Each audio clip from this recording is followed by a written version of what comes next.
Welcome to BL Stories, where romance, drama, and unforgettable boys' love come to life. Love knows no limits, and the best stories aren't always straight. Subscribe now and join our growing BL-loving family.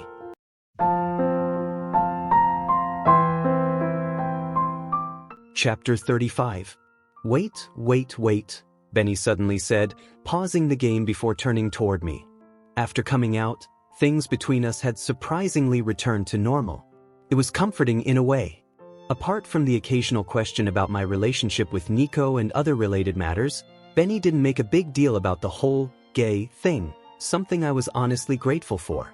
Expecting another Nico-related question, I set my game controller down and looked at him, only to see a serious expression on his face.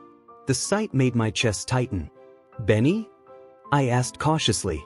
He tapped his finger on his leg before finally speaking. Since you're, with Nico now, where does that leave Sophia?" I froze. Benny sighed when he saw my expression turn pale. "Wowus, who would have thought you of all people would end up in a love triangle?" "Ugh, what love triangle?" I groaned, the hair on my neck standing. "Sophia and I were never a thing. I've told her that." I paused, rubbing the back of my neck awkwardly. "Well, I've been trying to tell her that." "Then maybe you need to try harder," Benny said, patting my arm. "You're my bro and all, but if you keep giving her mixed signals, that's not cool." I gave him a flat look but couldn't deny that he was right. The situation with Sophia had been bothering me for weeks. "Trust me, Benny, I've really tried," I said with a sigh. "It's just hard. She doesn't want to hear what I'm saying." "Have you tried messaging her?" "Yeah, I did. Took me 3 days to write a single message." I chuckled weakly. But she said her phone didn't have service overseas, and her hotel Wi-Fi was terrible, so. Benny frowned. "Those sound like excuses to me." "Well, I didn't ask for your opinion, but, yeah," I admitted. "That's how it always goes with Sophia. As soon as I bring up anything she doesn't want to hear, she just shuts down and disappears. I honestly don't know what else to do." "You've got to tell her the truth eventually," Benny said firmly. "If she finds out about you and Nico, she'll—" "No, definitely not. We're not telling her about me and Nico." I quickly cut him off, clapping a hand over his mouth as if he had said something forbidden. "You're the only one who knows, Benny. I'm not ready for everyone else to find out." The thought of Sophia, Rachel, Leo, Parker, or worse, my family, knowing made my stomach twist. "I'm just not ready," I whispered. Benny's expression softened. He gently pushed my hand away and smiled. "Got it? Message received, Wes. If you're not ready to come out, that's fine. But you still need to be honest with Sophia and tell her that you're not into her, or, girls in general." Ow. I punched his arm lightly, glaring at him as he laughed. "I already know I need to tell her," I muttered. "It's just a matter of when and how." "Well, school starts soon," Benny said. "She can't avoid you forever." "Yeah," I murmured. "That just leaves the how part." Deal with that later," Benny said, nudging my controller toward me. "We've had enough serious talk for one day. My brain's too tired. I'm still trying to process the whole Nico thing. Okay, I'll stop," he yelped, rubbing his arm again but grinning anyway. Before I could say anything, my phone buzzed beside me. Dread pooled in my stomach. Benny leaned over to peek at the screen. "Is it your boyfriend?" he teased. My cheeks burned. "No, oh no." Oh, Benny said, eyes widening as Sophia's name flashed across the screen. We both froze. The notification preview showed her messages. "Sophia, 5:44 p.m. Hey Wes, I just got back from Europe, finally got Wi-Fi, LL. Hope your holiday's been good. Sophia, 5:45 p.m. But knowing you probably studied hard as always, huh? Can't wait to see you at school next week. I've missed you heaps, love." Benny shuddered dramatically. Even her heart emoji feels threatening. "If she scares you, imagine how I feel." I groaned. "So what now? You gonna tell her you don't feel that way?" "Maybe I should just message her and say we need to talk," I said hesitantly. "We need to talk?" Benny raised an eyebrow. That's like breakup code. Are you sure you want to use that? It's not a breakup text if we're not together, I said defensively. Oh right, my bad. He smirked. Fine. I'll just say it, I muttered. But I'll do it in person. That's better, right? Definitely, Benny agreed, nodding a little too eagerly. If you want, I can hang out nearby for moral support. Thanks, but I've got this, I said, though I didn't quite believe my own words. At least, I hoped I did. No problem, Benny said with a grin. Anything for my bro. Shut up, Benny, I muttered, shaking my head, though a reluctant smile tugged at my lips. You love when I tease you, don't lie, he joked, dodging as I kicked at him. Benny, please just stop talking and start the game before I lose my patience, I groaned. Later that night, I went to Nico's place. The door was already unlocked. The thought that he had been expecting me made my chest feel warm, though I couldn't resist scolding him the moment I stepped inside. Do you ever lock your door? I asked. Nico just smiled and quieted me with a quick peck on the lips before turning back to the pot simmering on the stove. Here, he said, dipping a finger into the pasta sauce. Try this. He held his finger up to my lips playfully, and I froze, my heart hammering. Go on, he teased when I didn't move.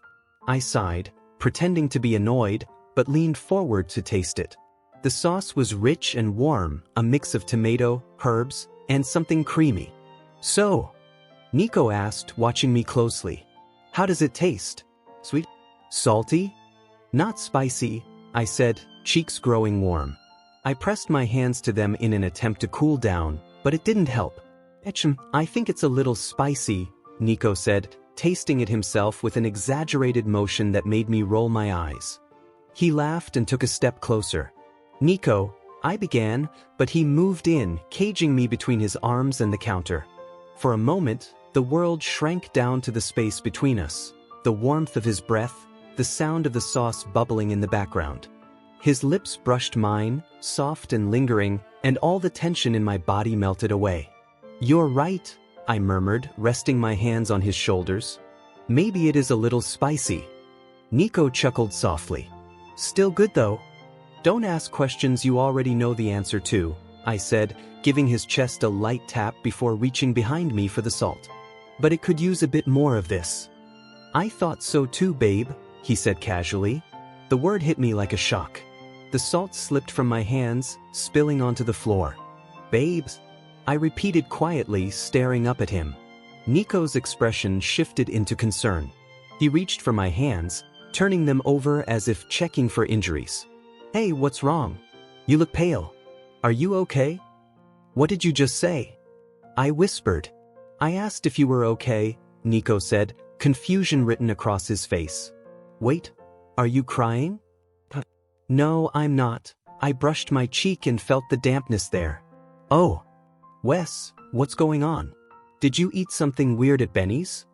Nico asked, pressing a hand to my stomach. No, I swallowed hard. You called me. Me? He asked, brow furrowed. You called me babe, I said softly. Nico blinked, then burst out laughing. Wait, that's it? You're crying because I gave you a nickname? When I didn't respond, he pulled me into a tight hug, his laughter muffled against my shoulder. You're unbelievable, he said, still chuckling as he held my face between his hands. If you hate it that much, you can pick a new one before it sticks. That's not it, I said quickly, my voice small. Nico tilted his head. Then what is it? I took a deep breath, trying to find my words. It's just, when you call me that, it makes me imagine things. Imagine things? He repeated, confused. Yeah, like, maybe you actually like me. Not that I think you do. I mean you're you and I'm just... I stopped, realizing how ridiculous I sounded. My heart was pounding so loudly I was sure he could hear it. For a few moments, Nico said nothing. Then he exhaled softly, his breath brushing my cheek. His arms tightened around me. Wes, he said quietly, amusement flickering in his voice, you really are something else. He paused, leaning closer until our foreheads touched. You're not imagining things, he murmured, and you're definitely not as dense as you think. Chapter 36. Dense. I asked, pushing lightly against Nico's chest. It took all my strength just to move far enough to see his face. There was a small smile there, soft and teasing, but his eyes held a flicker of disappointment that made my stomach twist. Super dense, Nico said with a laugh, gently bumping his forehead against mine. You know, you're supposed to be really smart, but sometimes I swear you can be so slow. Says the guy who had to repeat a year. I shot back, stung by his words. And who wrote our entire biology report that got an A+ from Miss Levinson? Definitely not you. Hey, I didn't say you're academically slow, Nico said, grinning as he playfully pinched my side. I just mean, think about something for a second, okay babe? That word. He'd said it before. Once could have been an accident. Twice might have been a joke. But 3 times? My mind froze. What did that mean? Nico chuckled at my expression, his thumbs now tracing lazy circles at my waist. My voice came out softer than I expected. Think about what? So, he began casually, we've been, close. A few times. Why yeah, I said quickly, cheeks burning. And we've gone on dates, he added. Dates? I blinked. When exactly have we gone on a date? His smile faltered, and guilt immediately crept into me at the sight. Sighing, Nico gently held my face so I couldn't look away. How many times have I cooked for you? The rooftop picnic? Any of that sound familiar? I hesitated. I thought that was just 2 friends hanging out. Right. And how many times have I driven you to school? A lot. Have you ever seen me drive anyone else to school? Now that he mentioned it, I hadn't. I don't think so, I admitted quietly. Nico smiled and pressed a quick kiss to the corner of my mouth. And who do I call every morning the moment I wake up? My breath hitched. Who drags me out of bed when I just want to sleep in? I swallowed hard, realizing where this was going. And who did I punch one of my close friends for? He asked, voice dropping to a whisper. Wesley Dillon, Nico said softly. Yes. I breathed, barely audible. He leaned in even closer, his lips brushing the other corner of my mouth. Who do you think that is? And then I finally understood. The word dense echoed in my mind again. He wasn't just teasing me, he was right. I had been unbelievably blind.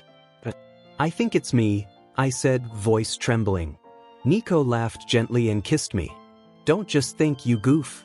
Before I could respond, he lifted me up to sit on the counter, his arms secure around me as he smiled up from below. He peppered soft kisses across my cheeks, catching the remnants of my tears. But, babe, he said again, his eyes kind and unguarded. I like you. I like you a lot. No, actually, I love you. Really, truly love you. For a moment, I couldn't breathe. Nico Beckett, the same Nico everyone admired, was saying he loved me. I love you too, you idiot, I blurted, laughing and crying at the same time as I buried my face against his shoulder. I know, Nico whispered, pressing a kiss to the top of my head and tightening his embrace. I've known for a while, but it's nice to finally hear you say it. When I pulled back, my lips trembled into a pout. If you knew, you should have said something. He smiled faintly but looked away, resting his head against my chest. His arms tightened again, as if he never wanted to let go. It wasn't that simple, he murmured. I was figuring things out. I've been with people before. A few, actually, but you're the first who made me feel something real. I froze. I told you that first night happened because I was curious about what it would be like. That was true. But afterward, it wasn't just curiosity anymore. Something changed. It didn't have to be me, I said softly, unable to meet his eyes. It could have been anyone. No, he said firmly. It could have been, but it wasn't. It was you. You stumbled into my life, and suddenly no one else mattered. He traced patterns on my palm, his touch warm. At first, I thought maybe I just wanted to see if I was really into guys or not. But every time I tried to imagine being with anyone else, I couldn't. I didn't want to, because somehow, you were different. My heart ached and swelled at the same time. Still, I whispered, I don't believe you. You're Nico Beckett. And I'm just me. Nico sighed, forehead resting against mine. Wes, I've done things for you I've never done for anyone else. I cook for you, take you places, worry about you nonstop. You're in my thoughts when I wake up and in my dreams when I sleep. You make me smile at random things, like a bean sprout, because they remind me of you. I don't do that because we're just compatible. I do that because I love you. His voice shook slightly, full of frustration and affection all at once. If you don't believe me, tell me what I have to do to prove it. I'll do anything. Write you sonnets, bring you flowers, whatever it takes to make you understand that I really love you. I could only stare at him, stunned. My brain was spinning, trying to process everything he'd said. Oh, I finally breathed out. Nico chuckled. Oh, that's all you've got? I grinned through my tears. Well, maybe skip the sonnets and flowers. But dinner would be nice. Nico laughed and kissed me again, lifting me off the counter before setting me gently on the ground. I think I can make that happen, he said warmly. As he turned back to the stove, I wrapped my arms around him from behind, pressing my cheek to his back. Don't just think, idiot, he teased softly, his laughter filling the room. Chapter 37. Babe, Nico said with a grin, watching my reflection in the car window react to the nickname. Do you want me to park here or at the gate? The gate's fine, I replied, glancing at him. Nico nodded, his smile widening when I reached across the center console to take his hand, my boyfriend's hand. The thought alone made my stomach flutter and my face grow warm. I quickly turned away to hide the ridiculous grin tugging at my lips. Ever since we'd confessed our feelings for each other, neither of us could stop smiling like fools. We both tried to act calm, but the happiness kept spilling through. The rest of the holiday had flown by, filled with moments spent together whenever Nico wasn't working. It felt like we were in our own little world, one where nothing else mattered. But now that school was back in session, so was Sophia. Finding a parking spot near the gate, Nico and I stepped out of the car, ignoring the curious looks from other students. Though our relationship was official between us, I wasn't ready to make it public. Benny nearly gave me a heart attack when he found out. I didn't even want to imagine the chaos if the rest of the school did. Nico had joked that he'd miss being able to kiss me anywhere but the secluded pool shed, but I could see the understanding in his eyes. His quiet promise to protect me and respect my wishes meant more than any grand gesture. As we neared the school gate, I barely had time to react before something slammed into my back, a whirlwind of noise and energy shouting in my ear. "Morning, Wesooli!" Benny yelled, trying to plant a kiss on my cheek. I dodged as if my life depended on it. I shot Nico a helpless look, but he was just watching us, amused. Turning back to Benny, I pushed him off and stepped closer to Nico, our hands brushing slightly. Nico chuckled under his breath, while Benny waggled his eyebrows with a mischievous grin. "Morning, Nico," Benny greeted, giving him a mock salute. "Morning, Benny," Nico replied, smiling. Then, leaning slightly closer to me, his tone softened. "Thanks for, accepting us." "No, thank you for accepting Wes," Benny said dramatically, pretending to wipe a tear. "I honestly thought he'd be single forever." "Shut up, Benny," I groaned, giving him a playful kick on the shin. Benny stumbled forward with a hiss, while Nico tried to hide his laughter. He discreetly tickled my palm, earning a flustered glance from me. We fell into easy conversation as we walked through the crowded hallway. Students filled the corridors, chatting about their vacations. Some hugged like they hadn't seen each other in years, others compared how many review papers they'd finished, while a few looked like their souls had left their bodies the moment they stepped on campus. At our lockers, Benny and I grabbed our books while Nico leaned against the metal doors, fishing a cigarette from his pocket. "Really?" I said, rolling my eyes as I plucked it from his lips and tossed it straight into the nearby bin. He gave me a look, but I just raised an eyebrow back at him. With a resigned sigh, he shoved the pack back into his pocket. "Good boy," I teased. Nico tried to keep a straight face but failed, his lips curling into a small smile.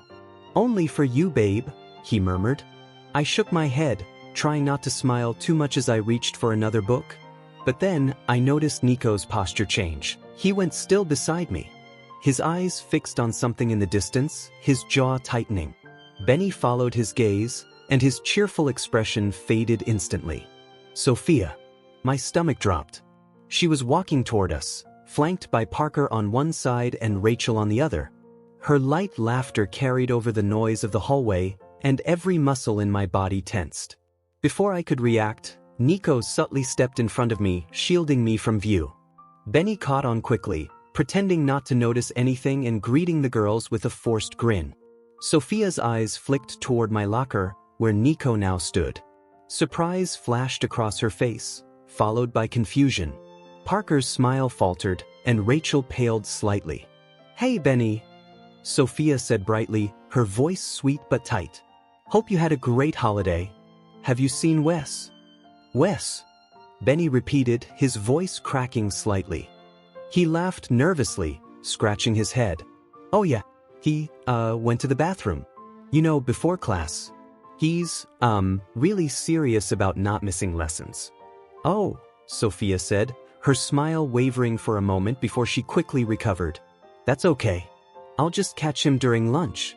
"Why yeah, see you later," Benny replied, giving an awkward wave as the group passed by.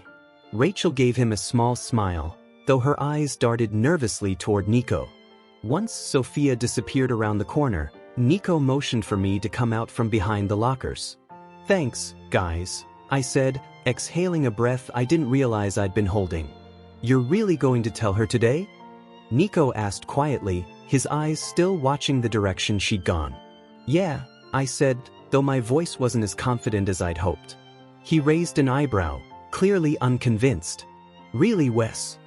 "I mean it," I insisted. "Just not now. But definitely during lunch." "And you're sure you don't want me there?" he asked again, the same question from the car ride earlier. "I'm sure," I said with a small nod. He sighed, worry visible in his expression. The hallway had mostly emptied now, the bell already ringing. Gently, Nico reached up to brush his thumb across my cheek, a soft smile tugging at his lips. Benny took that as his cue to leave. "Right, I'll, see you in class," he said quickly before running off, but not before forming a big heart shape with his arms behind Nico's back. I ignored him, though my cheeks turned warm again. Looking back at Nico, I felt a sense of calm return. His steady gaze always did that to me. "Good luck later, Wes," Nico said, lowering his hand. "If anything happens, if she doesn't take it well, call me right away, okay?"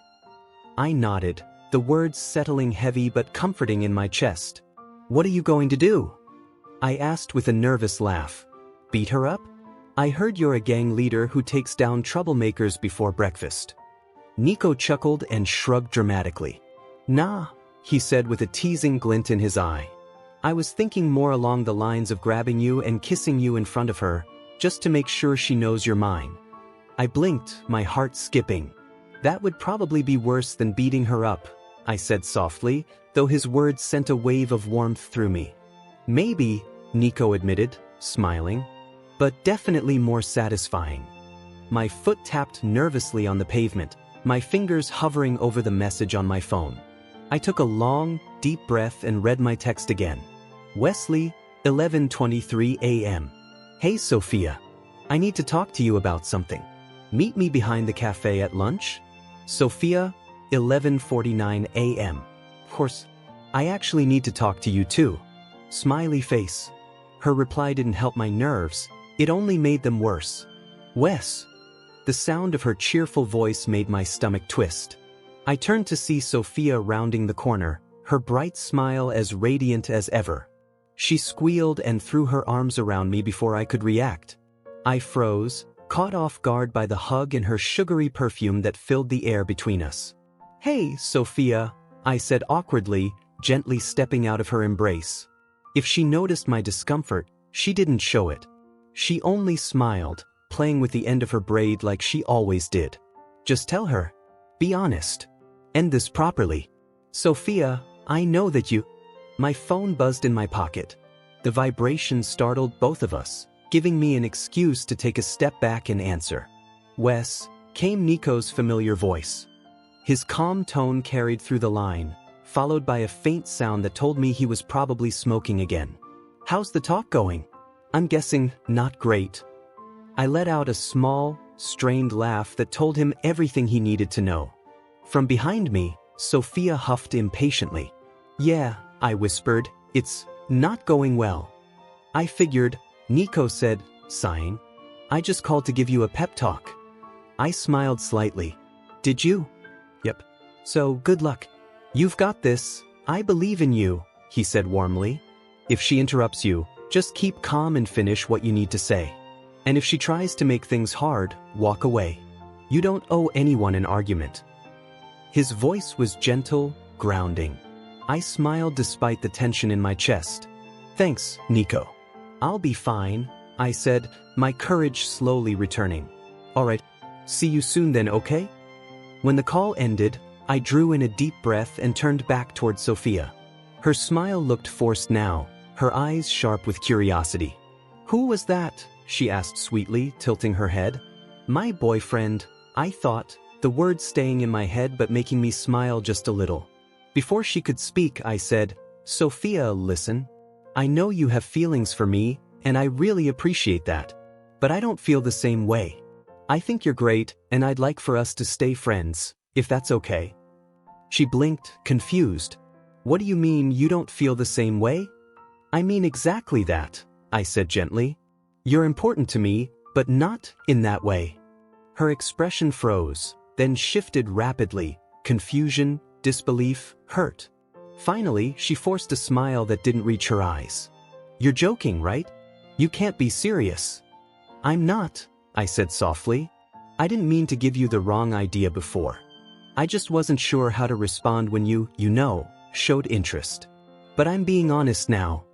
Her voice dropped, the sweetness fading. "Who is it?" she asked sharply. "Who's the person you're choosing over me?" "What? No one took me from you," I said, startled.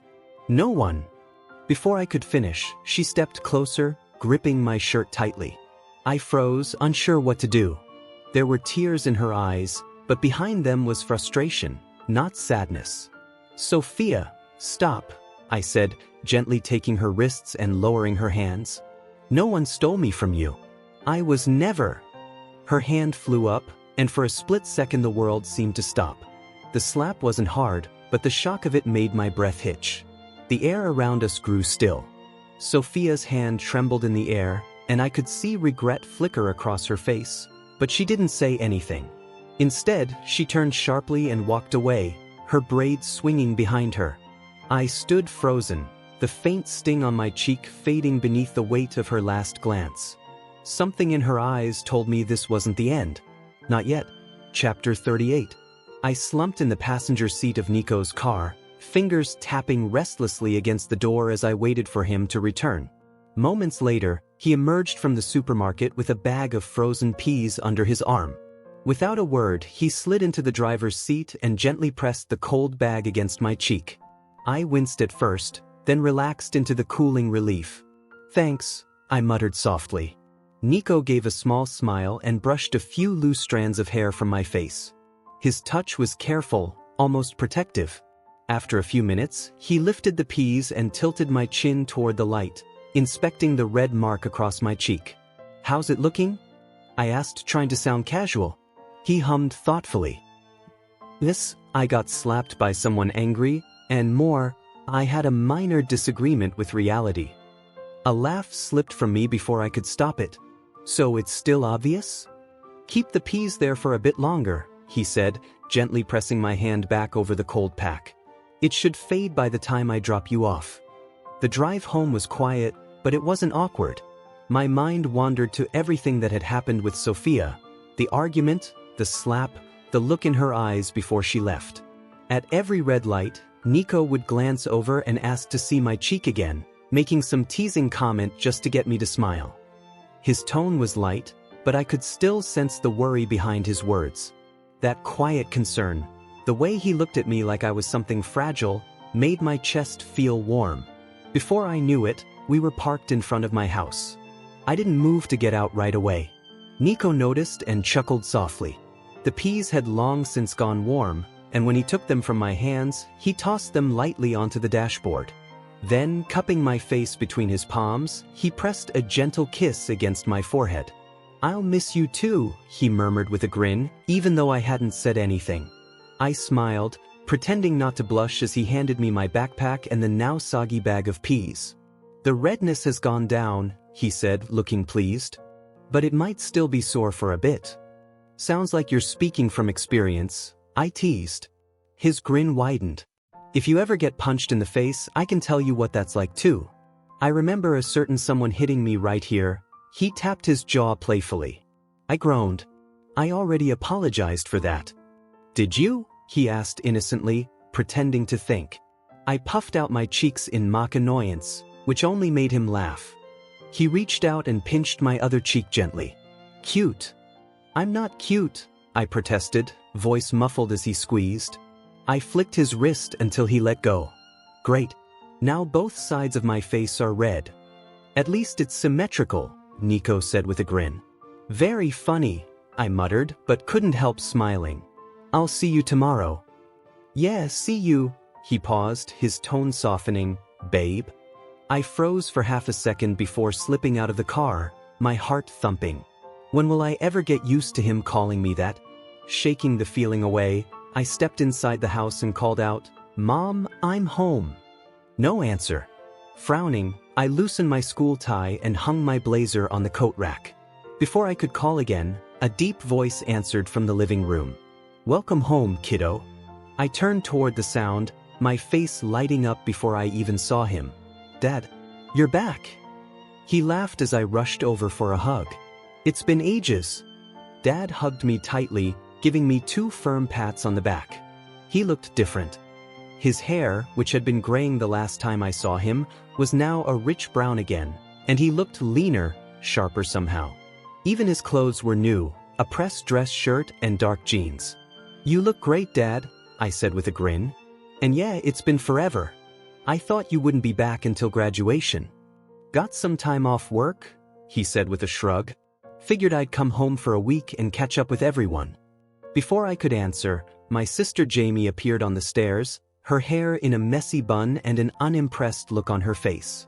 "Hey Jamie, why didn't you tell me Dad came home?" I asked. She just shrugged. Didn't see the point. Typical Jamie. She gave me a lazy half-hug before walking toward the kitchen. Dad sighed quietly and patted my shoulder. "Come on, Wes. Sit down. Tell me what's new. How's school? How's Benny? Do you have a girlfriend yet?" I choked on my own breath. Dad burst out laughing. That reaction says it all. "So, she's cute, huh?" "Dad," I groaned, my face burning. "I don't have a girlfriend. I have a boyfriend," I thought silently.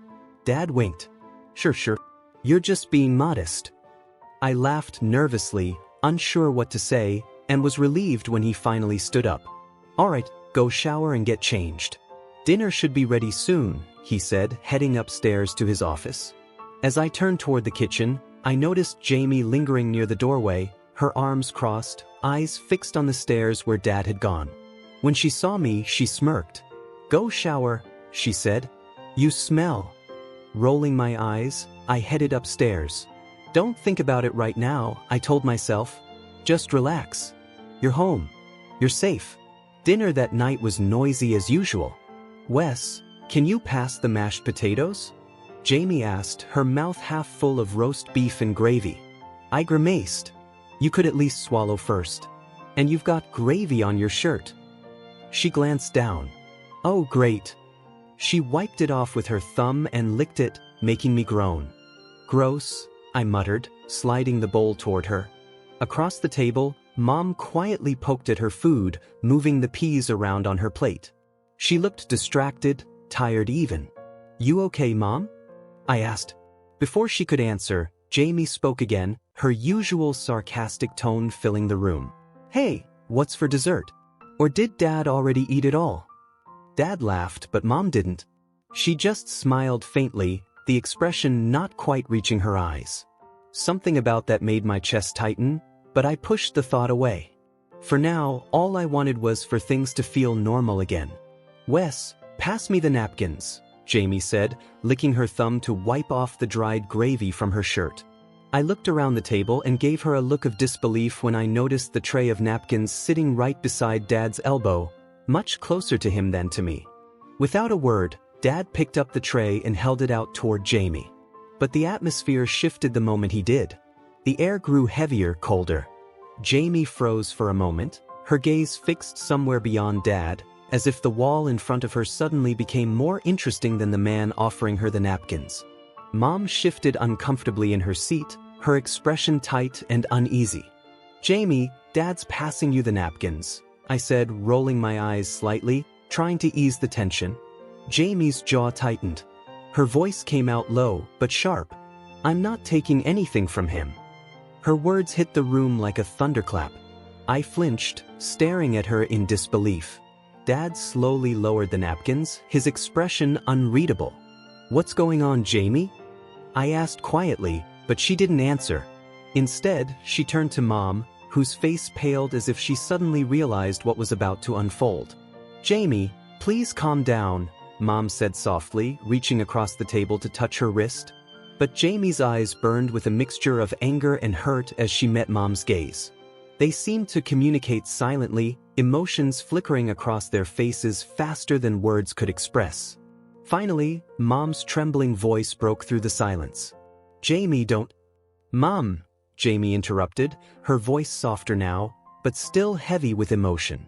It was just one word, but it carried so much pain that Mom bit her lip and looked down at her untouched plate. "Mom?" I asked, confusion building in my chest. I looked around the table. Everyone else seemed to understand something I didn't. My stomach twisted. They knew something. Something I didn't. "Mom, what's going on?" I asked again, my voice shaking as I reached for her arm. Mom looked at me, eyes glistening with tears she could no longer hide. "I'm sorry, Wes," she whispered. Her voice cracked under the weight of her words. Before I could respond, Jamie suddenly stood up, her chair scraping and toppling backward with a crash. "Why are you apologizing?" she cried, her voice breaking. "If anyone should apologize, it's him." She pointed an accusing finger at Dad, who sat still, emotionless. He dabbed the corner of his mouth with a napkin and placed it neatly beside his plate, as if nothing had happened. Jamie let out a bitter, shaky laugh. "You don't even look sorry." Mom was shaking now, her hands trembling in her lap. I stood too, my heart pounding, trying to make sense of what was happening. Jamie turned to me, eyes filled with something between sorrow and fury. She wanted me to ask, to pull the truth from her. So I did. And when I did, everything changed. Jamie took a deep breath, turning her gaze back toward Dad. "Dad's been having an affair," she said, her voice flat, empty of emotion. "All those business trips? They weren't just about work." My mind went blank. "What?" "Jamie," Dad warned quietly, his tone sharp. Jamie met his gaze without fear. "What?" "I'm not allowed to tell the truth now." "Jamie!" Mom cried, but she didn't stop. "How long, Dad?" I asked, my voice barely above a whisper. "Is it true?" Dad didn't answer. He only met my eyes for a brief, guilty moment before looking away. That silence, his silence, was all the confirmation I needed. The air left my lungs. My hands trembled as I took a step back. "Why?" I asked weakly. "Why would you do this to us?" "To Mom." Dad's voice came low, his words slow and tired. I was exhausted. I didn't want to come home to arguments or stress about bills and work. I just needed a break, some peace. And I found it, just not here. Mom let out a quiet sob. Jamie held her tightly, glaring at Dad. "Then maybe you should find your peace somewhere else," Jamie said coldly. For a long, heavy moment, no one moved. Then, with great effort, Mom lifted her head. Her voice was soft but steady. "She's right, Neil. We deserve better. So please, go." Dad sat still, her words hanging in the air. Finally, he stood, his expression filled with regret that came far too late. "Go," I said quietly, not looking at him. He hesitated for only a second before nodding. "I'll have the lawyers contact you about the details," he muttered, then walked toward the door. The sound of the front door closing echoed through the house like the end of something that once was whole. The three of us stood there, broken, silent. I couldn't stay. I couldn't breathe in that house filled with memories of laughter, now turned hollow. "I need to go," I murmured, grabbing my coat. "Wesley," Mom said, rushing forward to pull me into a tight embrace. Her voice trembled against my shoulder. "I'm so sorry. I didn't want you to find out like this." I couldn't respond. I didn't even know what to feel anymore. Betrayal? Anger? It was all a blur. "I'll be back soon," I whispered, gently pulling away. Before the door shut behind me, I heard Jamie's voice telling Mom I'd be okay. But would I? How could I be okay when everything around me was falling apart? I walked, then ran. The night air stung my skin, but it kept me grounded. My feet carried me without direction, through dimly lit streets and past quiet houses, until the familiar glow of a flower shop caught my eye. Warm light spilled from the upstairs window. A comforting scent of blossoms drifted through the air. I didn't have to think. My heart already knew where it wanted to go. When I knocked, Belle opened the door, her kind eyes softening at the sight of me, tear-streaked, exhausted, broken. "Oh, sweetheart," she whispered, guiding me gently inside. "He's upstairs. Go on." Her warmth was all the permission I needed. I climbed the stairs, each step heavier than the last, until I reached a familiar door with light peeking from underneath. For once, that light didn't feel daunting, it felt safe. I pushed the door open quietly. Nico turned from his bed, surprise flashing across his face before concern took over. He crossed the room in an instant and wrapped his arms around me. I buried my face in his chest, the tears coming freely again. He didn't say anything, just held me close, whispering softly into my hair, letting me fall apart in his embrace. When he guided me to sit beside him, pulling a blanket over my shoulders, I let myself breathe for the first time that night. For the first time in hours, I felt like I wasn't alone. And in that quiet moment, held by someone who didn't need words to understand, I knew I was safe. I was home. Chapter 39. "Here, Wes," Nico said softly, placing a warm mug into my hands. He sat down beside me, wrapping an arm gently around my shoulders and pulling me closer. His hand rubbed up and down my arm in comforting strokes, warming me even more than the hot chocolate I held. "Thanks," I murmured quietly, resting my head on his shoulder. Nico hummed in response, the low sound rumbling softly in his chest. He pressed a light kiss to the top of my head before using his sleeve to dab away the remaining traces of my tears. While I cried, he hadn't said a word. He just held me tightly, his arms strong and steady as I clung to him. It had taken me nearly an hour to calm down, and when I finally did, Nico had wrapped me in a blanket that smelled faintly like him before heading to the kitchen to make us both something warm to drink. "Do you want to talk about it?" he asked gently, taking a sip of his hot chocolate. I blew softly on the steam rising from mine, my throat tightening again as I tried to hold back a fresh wave of tears. Nico must have noticed because he kissed the top of my head once more and whispered, "Only if you want to." "I do," I said quietly, rubbing at my eyes. He gave me a patient look, asking silently if I was sure. I nodded. Nico didn't rush me. He sat quietly, one arm around me, the other holding his mug as I began to tell him everything that had happened. I stopped now and then to gather my thoughts or fight back tears, and through it all, he never interrupted, just listened. His brow furrowed occasionally, and when my voice trembled, he would gently squeeze my arm, grounding me without saying a word. By the time I finished, Nico was silent for a moment, staring into the distance. "Nico?" I asked softly, nudging him after taking the last sip of my drink. I set my cup down on the coffee table. "What are you thinking about?" He blinked and smiled faintly. "My parents," he said with a half-hearted grin. "Oh," I hesitated, unsure how to respond. "Are they?" "Not gone, if that's what you're asking," he said with a small laugh. "Just divorced." I shuffled a little closer, wrapping my arms around his middle. His own arms shifted to hold me in return. "Sorry," I said. "I didn't mean to bring up something painful." He chuckled softly and pinched my arm playfully. Don't apologize. It was a long time ago. Things were hard back then, but they got better eventually. How long did it take? I asked, looking up at him. A while, he admitted, his gaze wandering to the wall.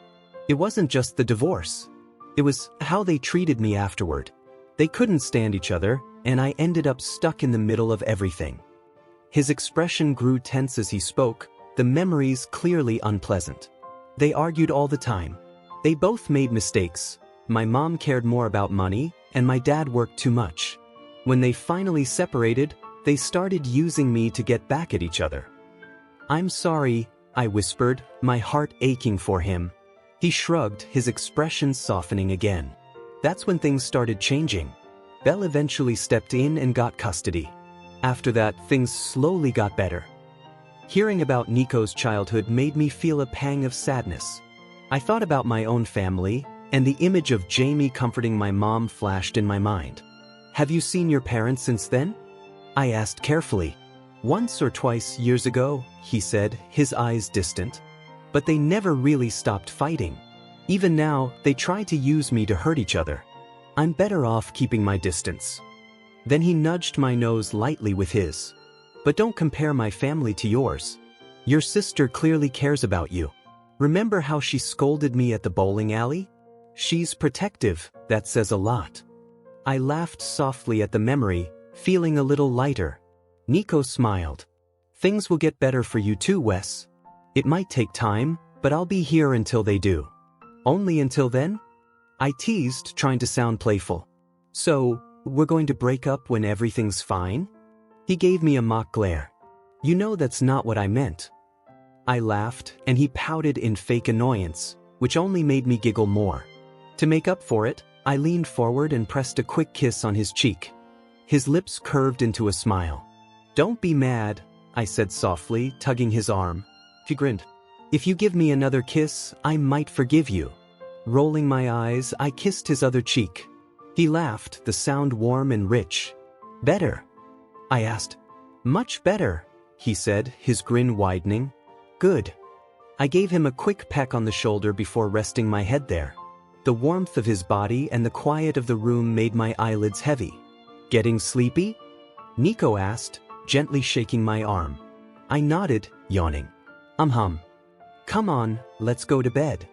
Before I could stand up, Nico scooped me into his arms, one arm under my knees and the other around my back. Nico! I yelped, startled as he laughed against my shoulder, carrying me toward the stairs. Put me down. He grinned mischievously. You sure? Before I could answer, he pretended to let go, making me squeal. He caught me easily again, laughing as I clung to him. I can't believe you, I muttered, half laughing, half scolding. You're impossible. He looked far too pleased with himself as he finally carried me upstairs. Once we reached his room, we both got ready for bed.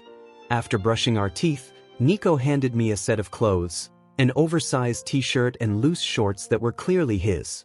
Here were these, he said. I smiled, holding them close. Thanks. When I didn't move right away, he raised an eyebrow. Are you going to change? Flushing, I quickly escaped into his room. The clothes were a little big on me, but they were soft and smelled like him, somehow comforting. When I walked back out, Nico wrapped his arms gently around me. You look good in my clothes, he teased. Stop it, I said, rolling my eyes though my cheeks felt warm. He chuckled and guided me toward the bed. Come on, let's sleep. Despite the playful smirk on his face, Nico didn't cross any lines. He just pulled the blanket over us and shifted close enough to wrap his arm around my waist, his body warm against my back. Good night, Wes, he said softly before pressing a light kiss to my shoulder. Good night, I whispered, intertwining my fingers with his. He let out a small, content sigh and pressed one more kiss to the back of my head. Even with everything that had fallen apart, in that moment, in his arms, everything somehow felt okay. Chapter 40. I woke to a fluttering sensation brushing against my cheeks, light and playful, like tiny footsteps dancing across my skin. My face scrunched up at the ticklish feeling, which stopped the moment I rolled over. A soft chuckle came from above me just before my head rested against a firm yet comforting chest. "Good morn," I mumbled, half asleep, my words coming out in a jumble. Nico hummed, his voice warm and lazy. He pulled me closer with the arm draped around my waist. "Morning, love." Smiling against his chest at the pet name, I forced my eyes open and blinked blearily up at him. Through the blur of sleep, I could see his half-awake grin, his stubbled jaw, and his sleepy blue eyes that softened when they met mine. "You're up earlier than usual," I murmured, rubbing my eyes as I sat up a little. "Something wrong?" "Does something have to be wrong?" Nico asked, snorting softly as he propped himself up on one arm. Rolling my eyes, I reached for my glasses on the nightstand, sliding them on until his face came into focus, his messy hair and sleepy smile looking unfairly perfect. "You're never up before 9, I teased, glancing at the clock. "It's barely 7. Forgive me for being suspicious." Nico just laughed and rested his head on my lap, his dark hair spilling against my legs. His smile faded slightly when he looked up and gently cupped my face, his thumb brushing beneath my eyes. He didn't need to say it, he could tell I hadn't slept well. The night had been restless. My dreams were tangled with shadows and voices, a blur of fear and confusion. I kept running through endless halls, chasing the silhouette of my father, hearing my mother's cries echo behind me and Jamie's voice calling out, angry and desperate. Every time I reached my father's back, he would turn, but before I could see his face, everything changed. Suddenly, I was surrounded by faceless figures, their eyes invisible but somehow fixed on me. Whispers filled the air, rising into cruel laughter. "Gay!" they shouted. Among the blurred faces, a few stood out: Sophia, Parker, Leo, and Rachel, all glaring, their expressions twisted in disgust. I ran harder, my voice breaking as I screamed one name. And then, just like that, I would wake, heart pounding, eyes wet, and panic clawing at my chest. But each time, I found myself in his arms. His heartbeat steady, his warmth wrapping around me like a promise. The fear would fade, replaced by calm.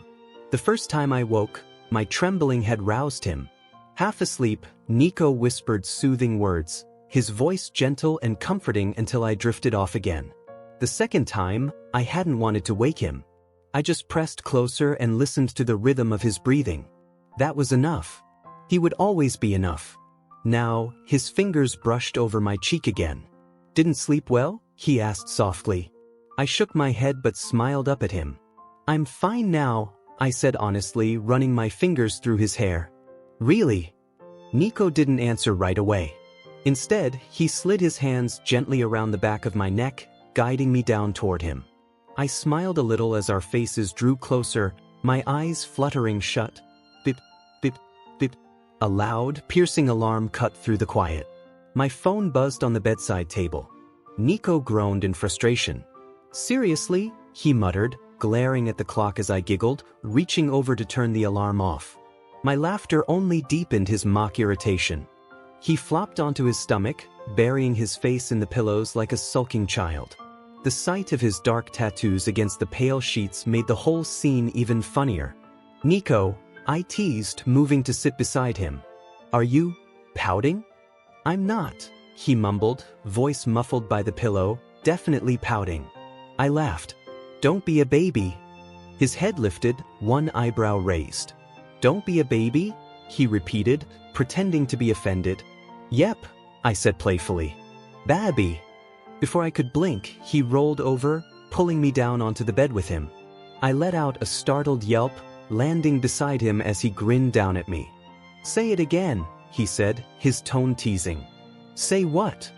I asked, feigning innocence. "That word," he said slowly, his eyes gleaming with mischief. My cheeks warmed. "I wasn't saying it like that." I protested, laughing. Ignoring my embarrassment, he pressed a gentle kiss to my cheek, then another near my jaw, before finally resting his forehead against mine. "Say it," he whispered playfully. "Be baby," I murmured, unable to stop my smile. His grin widened, lighting up his whole face. I rolled my eyes, slipping out of his hold and sitting up, my cheeks still flushed. Stop staring at me, I said, trying to sound annoyed. We're late now. Hurry up and get ready for school. I'll move if you say it again, Nico teased, leaning back against the pillows. Not a chance, I said, laughing as I grabbed my bag. Get up, Nico. He chuckled, finally sitting up as I hurried toward the bathroom. His laughter followed me down the hall, warm and familiar. Leaning against the bathroom door, I caught my reflection and smiled to myself. If I could wake up like this every day, maybe everything really would be okay. The feeling didn't last long. Hey, did you hear? Someone whispered as I walked through the hallway later that morning. Yeah, another voice replied. He's the one who cheated on that quiet girl in year 11, right? My stomach tightened instantly. The buzz of voices seemed to close in, eyes flicking in my direction as if drawn by invisible strings. I didn't even know they were dating, the second voice continued. He doesn't look like the type to cheat. He's so quiet. I felt Nico's body tense beside me, his jaw tightening. His steps slowed, and his shoulders straightened like he was preparing for a fight. Nico, I whispered, tugging gently on his shirt. Don't. He exhaled through his nose, still glaring in their direction, but continued walking. Poor girl, one of the girls said as we passed. She could have done so much better than him. The words stung, spreading like ice through my chest. Then came the question that made my blood run cold. What's his name again? Wesley. For a moment, the hallway felt silent, as if everyone had heard it. Oh no, they were talking about me. And I didn't even need to guess who started the rumor. There was only one person capable of twisting things like that. Sophia. I heard Nico's quiet growl before I saw the anger in his eyes. They're lying, he muttered under his breath. I should. Nico, I said firmly, catching his wrist before he could move. His hand trembled with restrained anger. It's fine. Just let it go. But I know what they're saying, I interrupted softly. But we know the truth. That's all that matters. Please, let's just go. He looked like he wanted to argue, but when he noticed the growing crowd of eyes on us, he stopped. His shoulders relaxed slightly, though the fury in his gaze didn't fade. I'll drop it for now, he said quietly. But only because you asked me to. Thank you, I said with a grateful smile as we reached my locker. The rumors are ridiculous. People will figure that out soon enough. Besides, I added with a faint smirk, even they said I'm not exactly the type to have a girlfriend. Nico's frown softened into a grin. Good, he said. I'd rather not have to compete with anyone. I laughed, giving his arm a light slap. I can't tell if that's sweet or jealous. He leaned a little closer, smiling. Maybe both. I was about to tease him back when a chill ran down my spine. The air felt heavy, like someone was watching me.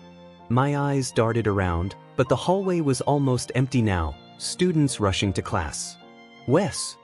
Nico asked, noticing my change in expression. What's wrong? I just felt someone staring, I murmured, closing my locker. Probably just my imagination. Nico scanned the hallway, his expression guarded. If anything happens, I'll be fine, I said quickly, nudging him as I passed. I promise. He didn't look convinced, but he smiled faintly. I'll be waiting after class, okay? Okay, I said, walking away.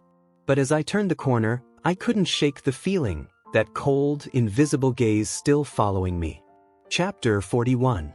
The class before lunch always felt endless, but today it seemed to move slower than ever. The ticking of the clock felt like mockery, only slightly muffled by the constant whispering from the rows behind me. He's the one, right? The guy who cheated on that girl from the year below. I always saw them together at lunch. Guess this kind of thing can happen to anyone. He really doesn't seem like the type to cheat. Looks quiet, but I guess people can surprise you. It's his loss, honestly. She was way too good for him. A bitter lump rose in my throat, and a cold shiver ran down my back. I kept my head low, my palms damp with sweat as I tried to ignore the voices. The words blurred on my notebook, my pen hovering uselessly above the page. For once, there were no neat notes or formulas, only scattered scribbles that made no sense. When the bell finally rang, The sound was sharp and jarring. Unfortunately, that's all for today, my math teacher sighed, pushing his glasses up the bridge of his nose. Finish the exercises in section 16.3 for next class. A wave of groans spread through the room as students rushed to escape. I was stacking my books when something hard slammed into my back. I stumbled forward, my hip hitting the edge of the desk with a dull thud. "Oh, sorry," a boy muttered, though his smirk didn't match his tone. His friend laughed as they passed. "Don't bother apologizing. He deserves it." The first boy glanced at me again, recognition dawning on his face. His grin turned cruel. "Oh, you're that guy, huh?" Their laughter followed me as I grabbed my things and hurried out. I didn't look up, not even once, until I reached the pool area. "Nico," I managed to say, my voice trembling. He turned at once. When he saw my face, his eyes softened. I didn't wait for him to speak, I just rushed forward and buried myself against his chest, holding on tightly. "Bad day?" he asked quietly, wrapping his arms around me. His hand moved in slow, soothing circles on my back before he opened the shed door behind us. We stumbled inside, still holding on to each other. "Pretty bad," I admitted, forcing a small smile. "But it could have been worse." Nico chuckled, the tension in his face easing a little. He was about to say something when my stomach suddenly growled. Heat rose to my cheeks, and Nico burst out laughing. "Guess we found the real emergency," he teased. "Don't," I muttered, trying not to laugh as I swatted at him. He caught my wrists easily, his grin widening. "We should get you something to eat," he said playfully, rubbing my stomach in exaggerated circles. "I didn't bring lunch," I sighed. "And by now, the cafeteria's probably a battlefield." "What's your next class?" he asked, thoughtful. "Chemistry. But my teacher's out sick, so it's just a study period. I was going to stay and catch up on work." Another growl interrupted me. Nico raised an eyebrow, clearly amused. "You sure you want to stay?" he asked, gently pulling me closer by the waist. "We could go grab something to eat, take a short drive, maybe relax a little." I guess that sounds nice," I said, my words tumbling out before I could stop them. "Did someone say lunch?" The cheerful voice at the door made me jump back. Nico's hands fell to his sides as Benny stepped into view, his grin as wide as ever. "What are you doing here, Benny?" I asked, my voice caught between surprise and irritation. Nico chuckled, moving to stand behind me. He rested his chin lightly on my head, clearly amused. "Oh, no reason," Benny said in a sing-song tone. "I hope I'm not interrupting anything." "You're not," Nico said easily, tugging me a little closer just to tease me. Benny's smirk deepened. Sure. Anyway, did I hear something about lunch?" "This one," Nico said, pointing at me, "forgot to bring lunch, so we were heading out to grab food." "Oh, skipping class, are we?" Benny asked with mock shock. "I technically have a free period," I said flatly, earning a chuckle from both of them. "What a coincidence!" Benny exclaimed. "I do too. But since you two are apparently going on a date, maybe I should just date." I yelped, my cheeks burning. Benny wiggled his eyebrows shamelessly while Nico laughed softly beside me. "You're welcome to come with us, Benny," Nico said calmly, still smiling. "Really?" Benny grinned, clearly pleased. "Well, if you insist." He practically skipped toward us as we left the shed. Nico walked on my right, Benny on my left, the two of them chatting as if nothing had happened. By the time we reached Nico's car, Benny leaned closer and whispered with a mischievous smile. "So, are we really just talking about lunch, or is there something you're not telling me?" "As your best friend, I'll gladly take the official title of third wheel." "Don't worry, I've got the role covered," Benny teased, laughing loudly. My cheeks warmed in embarrassment. "You're unbelievable," I muttered, lightly kicking his shin before climbing into the passenger seat of Nico's car. Nico shot me a small smile as he reached across the console and took my hand in his. Benny's exaggerated whistle filled the car, so I quickly turned up the radio to drown him out. Out of the corner of my eye, I saw Nico's calm smile reflected in the glass, and despite my flustered state, I couldn't help smiling too. Benny's grin in the rearview mirror made the moment feel both ridiculous and perfect. I said awkwardly, scratching my neck as the three of us slid into a side booth at the restaurant. Everything looked exactly the same as it had a few months ago. The soft lighting, the faint hum of music, the familiar scent of baked bread. The place was quieter now, though, with only an elderly couple sitting a few tables away. The elegant Nicoletta's sign on the window caught my eye, and memories of the last time I'd been here hit me like a wave, my appetite slowly fading. "You okay, Wes?" Nico asked gently, as the waitress handed us menus. She flashed a smile at him, her tone overly sweet as she asked whether we wanted still or sparkling water. Nico barely looked up. He simply passed me a menu, leaning in slightly to glance at it from the side. The waitress's forced smile faltered when the older waiter called her away sharply. "I'm fine," I said quietly. Benny tilted his head, studying me. I gave him a warning look, "Don't say it," but the message clearly went right over his head. "Oh, this is the restaurant you came to with Sophia, right?" Benny blurted. Nico's head turned toward me instantly. I kicked Benny under the table, and he winced, finally realizing his mistake. "Yeah," I said weakly, staring intently at the menu as if it were the most fascinating thing in the world. "Nico, I can't decide between the ravioli and the chorizo pizza. Want to share?" "Is that what you shared with her?" Nico asked, one eyebrow raised as he gently took the menu from my hands. "What? No," I said quickly, shaking my head. "I can't even remember what I ordered that day, but I do remember that it wasn't as good as your cooking." Nico's serious expression melted into a soft smile. He placed a hand on my head, brushing his fingers lightly through my hair. "You flatter me too much," he said teasingly, though his tone carried no real modesty. Benny snickered. "Whipped," he mumbled under his breath. I kicked him again. "Anyway," I said, trying to move things along. "Can we order?"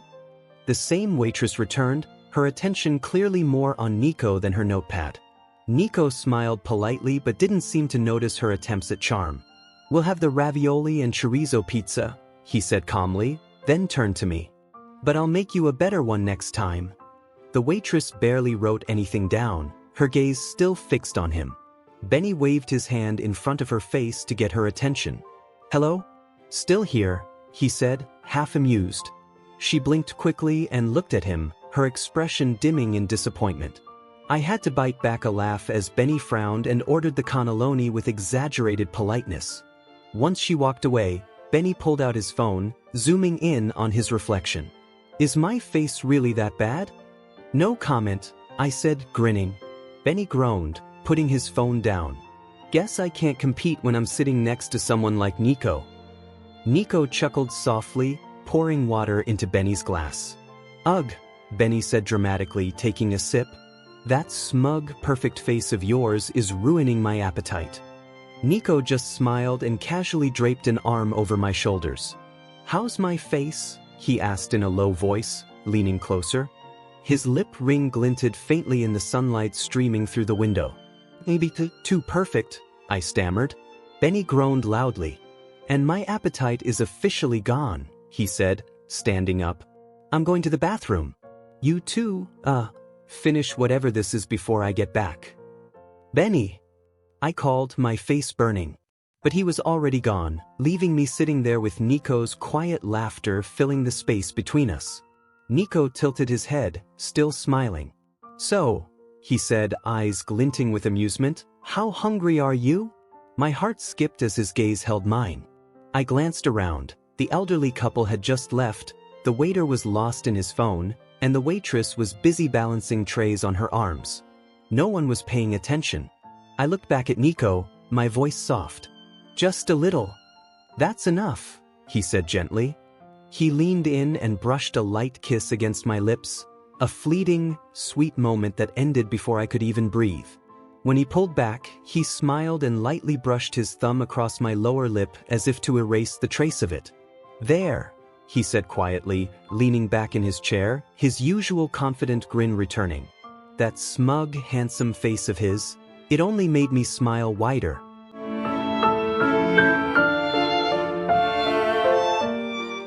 Thanks for listening to today's BL story. If it made your heart skip a beat, Don't forget to like, comment, and subscribe.